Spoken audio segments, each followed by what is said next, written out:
ये मेरे लिए एक नया फ्रूट है, मैं ट्राई करने जा रहा हूँ इसको, इंशाल्लाह देखते हैं। अच्छा देखो भाई, वो एक दाना है 5 पाउंड 17 पेंस का, ठीक है। तो 2 दाने मैंने लिए थे, उसके बन रहे थे 10-11 पाउंड तकरीबन। तो मैंने कहा एक दे दो मुझे, क्योंकि ये तो बड़ा एक्सपेंसिव है, और दूसरा ये कि ये पहली बार मैं ट्राई कर रहा हूँ, नया है इसलिए।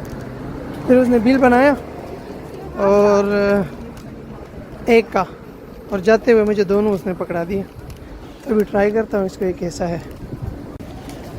अच्छा, इसका नाम है ब्लड नेक्ट्रीन्स। ये आड़ू के ख़ानदान में से है। बिस्मिल्लाह।